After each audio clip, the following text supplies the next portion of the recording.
മനസ്സിലാക്കി നമുക്ക് ഈ നമ്മുടെ ലോകം ഒരു യുദ്ധം വേണ്ട എന്ന് മനസ്സിലാക്കുന്നതിനായി ഒരു പ്ലാറ്റ്ഫോം അവതരിപ്പിച്ചിട്ടുണ്ട്. ആ ക്ലബ്ബുകാരെ പ്രത്യേകം അഭിനന്ദിക്കുന്നു. അതിലെ പങ്കാളികളായ കുഞ്ഞുങ്ങളെയും പ്രത്യേകം ആശംസകൾ അറിയിച്ചുകൊണ്ട് നമ്മളുടെ ഈ പരിപാടി തുടങ്ങുന്നു.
വായിക്കുന്നത്.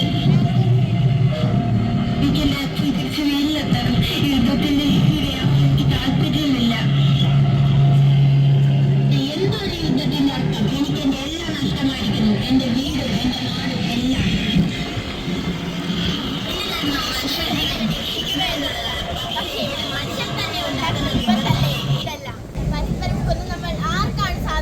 കൊടുക്കുന്നത് ഈ ഒഴുകുന്ന ചോരപ്പുഴയുടെ ഉത്തരവാദി ആരാണ്?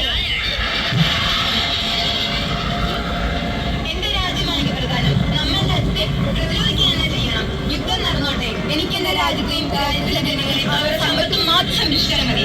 മറ്റുള്ള രാജ്യങ്ങൾ ഇല്ലാണ്ടായാലും എനിക്ക് കുഴപ്പമൊന്നുമില്ല. എന്റെ രാജ്യത്തെ ജനങ്ങളെ മാത്രം എനിക്ക് സംരക്ഷിച്ചാൽ മതി.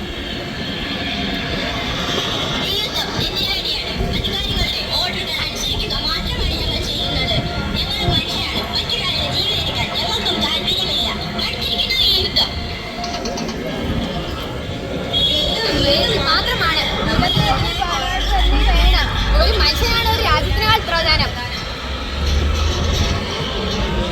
നമ്മൾ ഒരിക്കലും മനസ്സ് കാണിക്കില്ല. അവർ നമ്മളെ തന്നെ ചെയ്യുകയുള്ളൂ.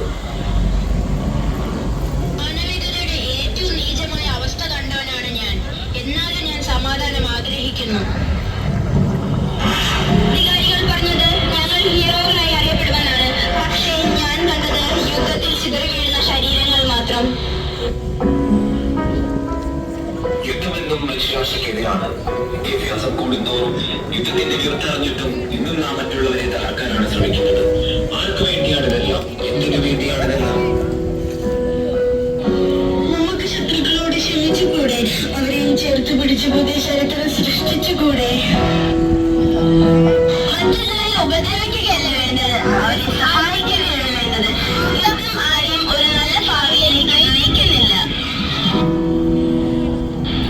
ഈ യുദ്ധമെന്ന സർക്കാർ നമുക്ക് തകർക്കാം. ഒരുമിച്ച് മാനവരാശിയുടെ നന്മയ്ക്കായി ഒരുമിക്കാം. അപ്പോൾ നമ്മുടെ രാജ്യത്തിന്റെ താല്പര്യങ്ങളോ? ഒരു രാജ്യത്തിന്റെ താല്പര്യത്തിനുള്ള വലുതാണ് മനുഷ്യന്റെ ജീവൻ.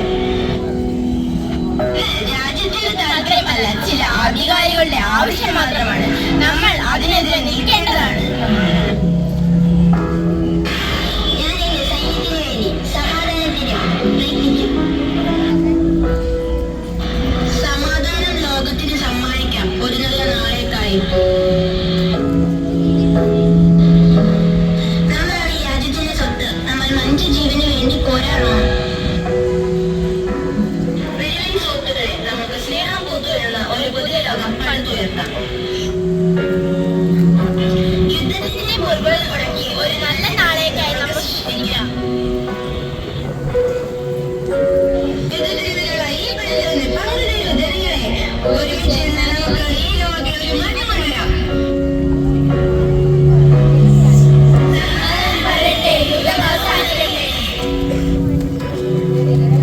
യുദ്ധം ഒരിക്കലും സന്തോഷം സൃഷ്ടിക്കുന്നില്ല. എന്നും അത് കണ്ണീരിന് വഴിവെട്ടുന്നവരാണ്. മനുഷ്യർ ആർത്തിക്കും അധികാരത്തിന്റെയും പേരിൽ പരസ്പരം കൊന്നെടുക്കുമ്പോൾ ഓരോ ജീവനും തിരിച്ചെടുക്കാൻ കഴിയാത്തതാണ്. യുദ്ധം എന്തിനാണ്? ആർക്കു വേണ്ടിയാണ്? മറ്റുള്ളവരുടെ കളിപ്പാവുകളായി യുദ്ധത്തിന് തലകൊടുക്കുന്നത് എന്തിനാണ്? യുദ്ധമില്ലാത്ത ശാന്തമായ ഒരു പുലരി സ്വപ്നം കാണാം. ആ സ്വപ്നം യാഥാർത്ഥ്യമാക്കാൻ നമ്മൾ ഓരോരുത്തരും ഒരുമിച്ച് പരിഗണിക്കണം. ജയ് ഹിന്ദ്. ഹിരോഷിമയുടെ മണ്ണിൽ നിന്നൊരു ഹംസഗാനമുയരുന്നു. നാഗസാക്കിയിലരുകിടാങ്ങളതേറ്റുപാടുന്നു. ഹിരോഷിമയുടെ മണ്ണിൽ നിന്നൊരു ഹംസഗാനമുയരുന്നു. നാഗസാക്കിയിലരുകിടാങ്ങളതേറ്റുപാടുന്നു.